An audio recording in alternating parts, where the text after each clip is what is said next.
quando ainda estava longe, viu seu pai. Se moveu de íntima compaixão e, correndo, lançou-se-lhe ao pescoço e o beijou. E o filho disse: Pai, pequei contra os céus e perante ti. Já não sou digno de ser chamado teu filho. Mas o pai disse aos seus servos: Trazei depressa o melhor vestido e vesti-lo, e pondo-lhe um anel na mão e alparcas nos pés. E trazei o bezerro cevado e matai-o. Comamos e alegremo-nos, porque este meu filho estava morto e reviveu. Tinha-se perdido e foi achado. E começaram a alegrar-se. Amém. Deus te abençoe. Pode tomar seu assento. Muito obrigado. Eu quero externar a Deus a alegria de poder estar aqui uma vez mais. E desta feita, voltando em definitivo para casa. Isso é muito bom. Louvar a Deus porque Deus faz tudo de uma forma que depois que acontece, fica até fácil de entender. Mas enquanto o processo está acontecendo, você diz: o que é isso? Quero louvar a Deus pela vida do pastor Odair, a quem Deus escolheu para presidir sobre esta igreja, sobre este campo. A ele, a pastora Rosirene, toda a sua casa. Esse homem acreditava mais que eu ia voltar para Barreiras do que eu mesmo. Agradeço, pastor, por tudo, por todo o apoio, por cada uma das palavras, por cada um dos conselhos. E pela intercessão que sempre sei que o Senhor fez por mim e pela minha casa. A todo corpo de obreiros desta casa, a quem nós nutrimos um carinho muito grande por cada um de vós. A esta igreja, que a bênção do Senhor continue sobre cada um de vós. A minha família, a minha esposa, ontem, irmãos, 22 anos de casados. Amo você. E como fruto desta aliança, a nossa herança, Larissa e Luísa. Vocês é tudo que Deus me deu. Queridos, o texto que nós lemos é um texto bem conhecido de todos vocês, e eu não preciso ser longo para deixar a você alguns conselhos da parte do Senhor. Eu não quero que você perca o interesse pelo texto, porque quando fala assim, Lucas 15, aí todo mundo já fala a parábola do pródigo. Isso aí eu já conheço de cor salteada, já sei até ler de trás para frente. E aí a gente tem a tendência de perder o interesse quando o assunto já é conhecido. Mas eu quero que você me dê aí 25 minutos da sua atenção e não mais do que isso. Falarei aquilo que Deus deitou ao meu coração para trazer ao teu coração esta noite. Aprendendo a valorizar o lugar da bênção e da comunhão. Talvez este seja o título dessa mensagem de hoje. Aprendendo a desfrutar do lugar da bênção e da comunhão. A gente não precisa entrar em minúcias a respeito desse texto, porque até aqueles menos familiares das Escrituras conhecem esse texto do filho pródigo. O pai não tinha obrigação nenhuma de dar a herança para o filho, porque herança é herança. Só pode ser requerido depois da morte de quem a possui. O pai é vivo, ele não tem obrigação nenhuma. Se o filho quer ir embora, é problema dele. não é do pai. Mas esse pai se mostra ser um pai tão generoso que, contudo, resolve em vida dar ao filho que calculou que pertencia a ele. Porque o filho chegou a uma conclusão de que onde ele estava já não era mais o lugar dele. E eu gosto muito dessa história, porque essa história parece muito conosco. Parece. Quando a gente tenta ler esse texto, a partir de nós nos vemos muito na figura desse filho. Porque é muito comum a gente vislumbrar com a conquista. Conquistei, alcancei, ganhei. A gente vislumbra, a gente faz festa.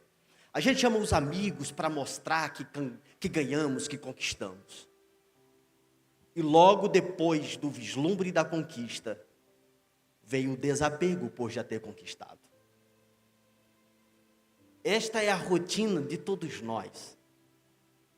E nisto incorremos em um grande perigo, de às vezes não estar valorizando o lugar onde estamos, que é um lugar de bênção, e um lugar de comunhão. Este filho achou que aquele lugar já não lhe cabia mais. Então ele toma uma decisão. E qual é a decisão desse filho? Vou embora. Uma coisa é certa, é que todos nós somos frutos daquilo que escolhemos. Hoje, por certo, nós estamos vivendo colheitas que fizemos ontem. E com certeza amanhã colheremos daquilo que estamos plantando hoje. Cedo ou tarde, a conta chega. Sempre a conta vai chegar. Eu costumo dizer que coisa boa é fazer compra e passar o cartão de crédito, né? Tá. É uma alegria só. E a tristeza? No dia que chega a fatura. Na vida é desse jeito. Enquanto estamos desfrutando, está tudo bem. Mas às vezes, nós não fazemos conta de que isto um dia vai voltar. Um dia vai chegar. Há uma linguagem na cultura, na agricultura, que tudo aquilo que se cobre, nasce. Porque tudo que se cobre é plantação. Cobrir é semeadura. Então aquilo que estamos cobrindo hoje é o cultivo que estamos fazendo para colher amanhã. É por isso que a Bíblia nos dá um conselho muito sábio, quando diz assim: aquele que cobre a transgressão, cobrir a transgressão, entenda, não é esconder, é cultivar. E aquilo que se cultiva nasce, e um dia a colheita vai chegar. Mas a palavra do Senhor deixa um conselho para todos nós, dizendo que aquele que esconde a transgressão nunca vai prosperar. Mas aquele que confessa e deixa, alcançará do Senhor misericórdia. Esse rapaz, ele toma algumas decisões na vida. E essas decisões que ele toma, lhe incorre em muitos prejuízos. Porque ele não faz conta da vida que ele está decidido a viver. Ele simplesmente quer viver. E aí, o escritor Lucas vai dizer que ele pega tudo que o pai lhe dá e vai para onde? Para um lugar longe. Por que um lugar longe? É como dizendo assim, eu vou para um lugar que ninguém me conheça. Por quê? Eu não quero dar satisfação da minha vida para ninguém. Sempre que alguém está tendencioso a fazer alguma coisa que foge dos seus princípios, ele tenta ir para longe. Ele tenta se afastar. Ele tenta ir para o lugar onde ninguém conheça. Porque tudo que o homem não gosta é de dar satisfação. É por isso que todo dia lá no Éden, Deus se apresentava e dizia: Adão, cadê você? O que é isso? Prestação de conta. Deus não te fez para viver assim dissolutamente. Deus te fez para manter perto. A decisão de ir para longe nunca foi de Deus, mas foi do homem. Ele vai viver uma vida dissoluta. Ele não está preocupado com amanhã. Ele está preocupado com hoje. Em nome do prazer e da satisfação, as pessoas estão perdendo a vida e não estão se dando conta disto. Porque para eles o que importa é o momento. O que importa é o hoje. O que importa é agora. Uma certa feita, um homem pensou dessa maneira. A colheita foi muito boa. Ele construiu muitos celeiros. E disse: o que tenho guardado para muitos anos será. Oh, minha alma, come, bebe, folga. O que é isso? É prazer. O que é isso? É satisfação. Mas naquela mesma noite uma voz lhe apareceu dizendo: louco! Hoje se pedirem a tua alma, o que você fez e construiu, para quem será? A grande questão do homem é o que ele constrói. Ou construímos para uma vida terrena e passageira, ou construímos para a eternidade. Mas é uma questão de escolha. Esse moço está construindo, mas ele está construindo para uma vida de promiscuidade. E não demora muito, as suas escolhas começam a ser sentidas. O dinheiro acaba. Quando o dinheiro acaba, acabam os amigos. Se o dinheiro acaba, a fama se vai. Se o dinheiro acaba, cadê o prazer? Se o dinheiro acaba, cadê a satisfação? Se o dinheiro acaba, cadê a alegria? Assim acontecerá se você colocar em coisas terrenas a expectativa da sua vida. A fome chega naquele lugar. E quando a fome chega, a crise chega, é inevitável as comparações.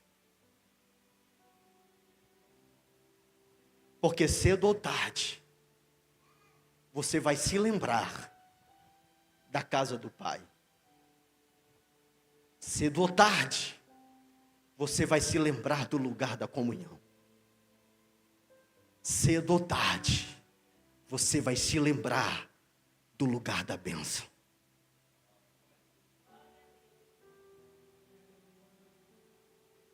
A necessidade deste jovem foi tão grande que o desejo dele era se alimentar do que os porcos estavam se alimentando. Nesta hora não tem como não fazer comparações. Nesta hora é aquela hora que a gente bate na cabeça e diz: o que eu fiz? Que loucura foi essa que cometi? Mas isto num primeiro estágio estágio chama-se remorso. O que é remorso? É a consciência da decisão que tomei errada. Porém, eu não mudo de atitude. Eu continuo no mesmo lugar, fazendo as mesmas coisas. Eu sei que está errado. Eu até choro. É por isso que a gente vê, muitas das vezes, pessoas se derramarem. E você diz, mudou. No outro dia, está do mesmo jeito. É o remorso. É o remorso da alma.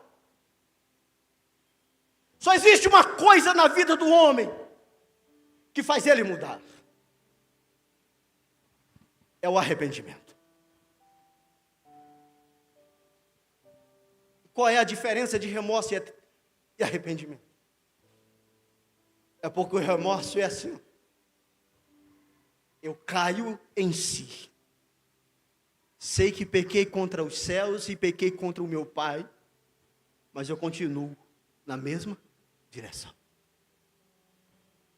Eu sei do meu estado. Eu sei de tudo que estou vivendo. Eu sei que a dor e o sofrimento que eu estou vivendo é consequência das minhas escolhas. Mas eu resolvo continuar vivendo a minha vida. O que é arrependimento? É quando esse menino diz assim, ó, eu preciso tomar uma decisão. Eu sei que eu pequei contra os céus, eu sei que pequei contra o meu pai, eu sei que não sou mais digno de ser chamado filho, mas os empregados dele vivem melhor do que eu. É melhor eu voltar para a casa da bênção. É melhor eu voltar para a casa da comunhão. Nem que seja como servo. Porque lá pelo menos o pão eu vou ter. O que é arrependimento? É o reconhecimento do erro, mas uma atitude de volta. É a famosa conversão. É da meia volta. Eu estou indo para lá, mas agora eu sei que o caminho é para cá. Eu não vou continuar insistindo do erro. Eu preciso fazer o caminho de volta.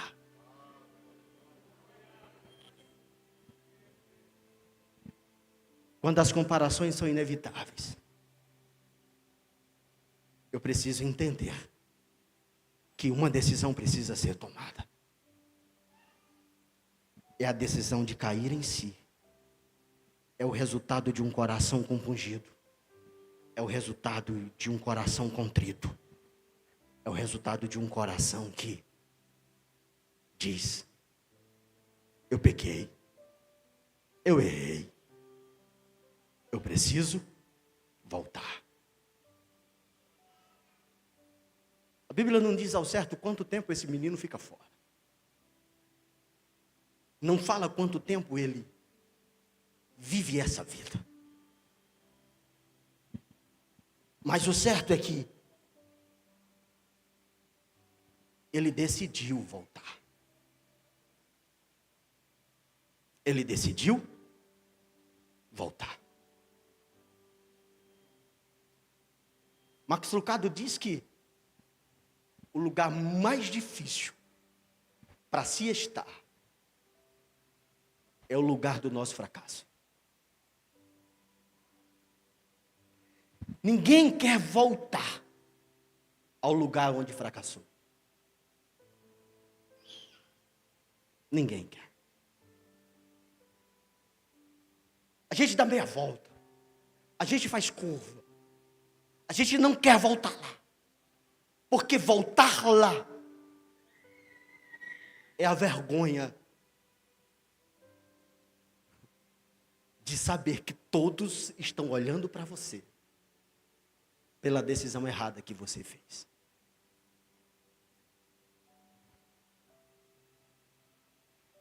Mas quando temos uma pendência lá atrás, você já percebeu que a nossa luta a vida toda é para ficar longe de lá? Mas por mais que a gente tenta fugir, esse passado encoberto sempre será como um imã, nos atraindo de volta. E é por isso que muita gente luta, se esforça, mas nunca consegue ir muito longe. Porque mesmo que você se distancie do marco zero, sempre você estará voltando lá. Porque é uma situação não resolvida. Pastor, como é assim? Lembra de Jacó? Enganou o pai, saiu fugido com medo do irmão, foi para a casa de Labão, trabalhou 14 anos por 2 mulheres, depois mais 6 e Deus enriqueceu ele. 2 mulheres, servas, filhos. Está tudo bem, Jacó está rico. Está tudo bem, sim ou não? Não. Tem um negócio lá em Canaã que precisa ser resolvido.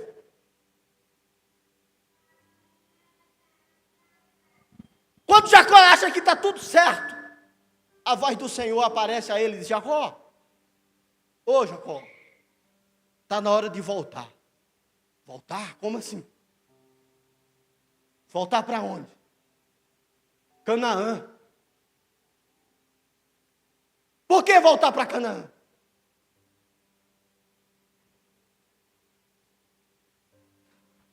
Você precisa ser Israel. E Jacó nunca vai chegar a ser Israel sem passar em Canaã. O filho que agora, por escolha própria, diz que não quer ser filho, só tem um jeito de voltar a ser. É voltar para a casa da bênção. É voltar para a casa do Pai. A decisão é nossa. Viver longe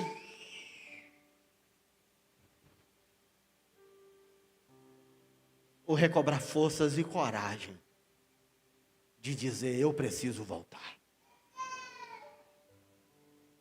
Eu preciso fazer o caminho de volta. Eu preciso estar novamente lá. E ele ensaia e diz: eu vou falar assim. Quando eu vi ele, eu vou dizer: Pai, eu pequei contra os céus e pequei contra ti. Aqui tem uma lição para nós. Quando eu peco aqui, eu peco aqui. Não tem como eu estar bem aqui e não estar bem aqui. Não tem. É por isso que Jesus diz assim: quando chegar diante do altar para oferecer a tua oferta, se lembrar que tem alguma queixa. Oferta não. Volta. Arruma a bagunça. E aí depois você vem. Você será aceito. E consequentemente a tua oferta também.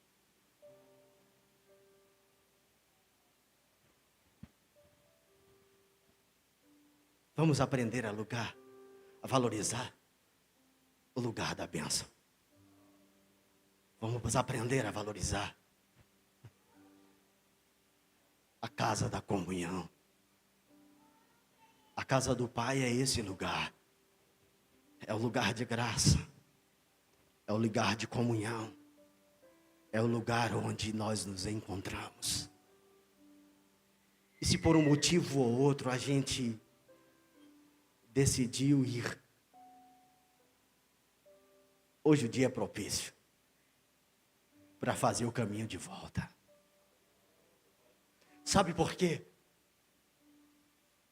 Porque parece que vejo o Pai na varanda,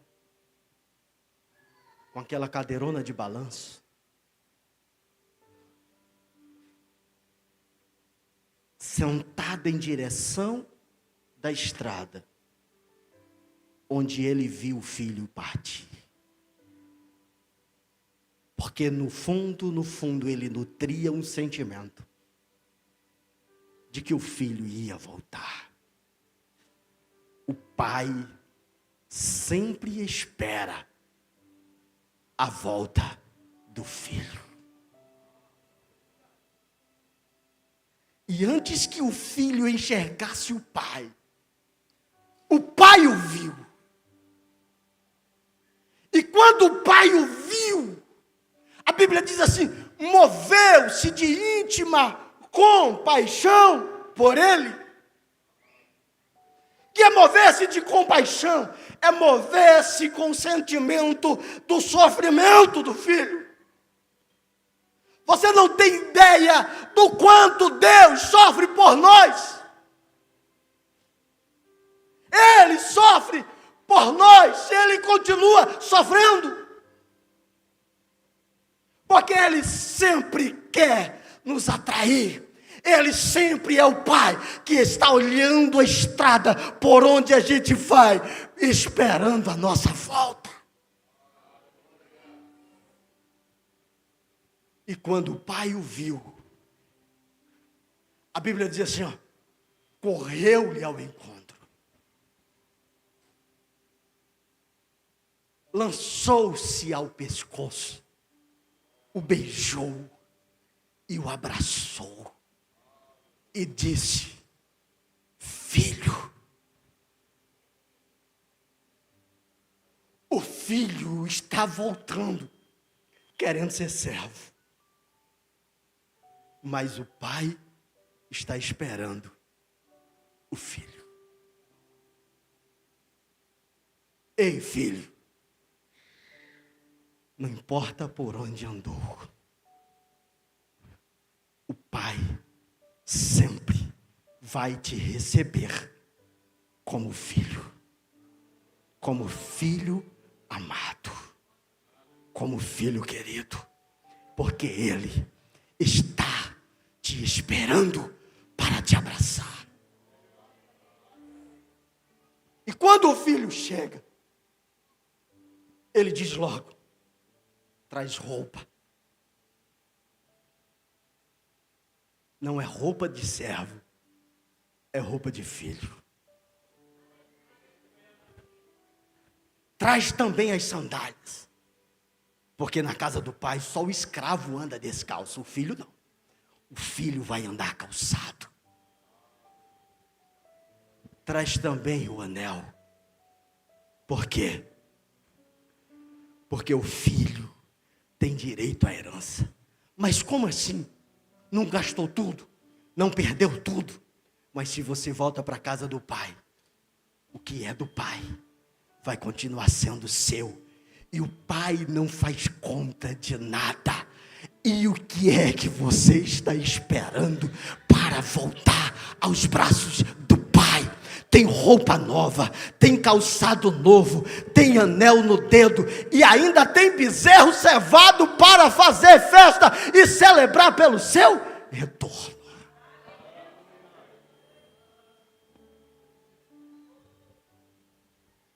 E eu quero aproveitar esse momento e perguntar: tem algum pródigo aqui hoje, essa noite, que por uma decisão mal feita você acabou indo? Mas como este pai abraçou o filho e o recebeu, o pai também te espera. O apóstolo São Paulo disse que Deus prova o seu amor para conosco em que Cristo Jesus morreu por nós, sendo nós ainda pecadores. Porque Deus amou o mundo de tal maneira que deu seu Filho unigênito para que todo aquele que nele crê não pereça, mas tenha vida eterna. É vida que o Senhor tem para ti, ó filho, e não é qualquer vida. É vida eterna, é vida eterna, é vida em abundância. Não saia desse ambiente hoje sem entender que o Pai está te esperando. O Pai espera ansiosamente pelo teu retorno. Filho, volta. Volta, filho. Araço de candarabas.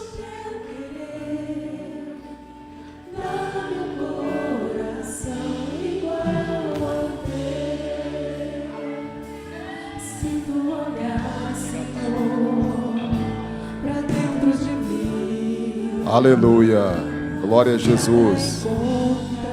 Louvado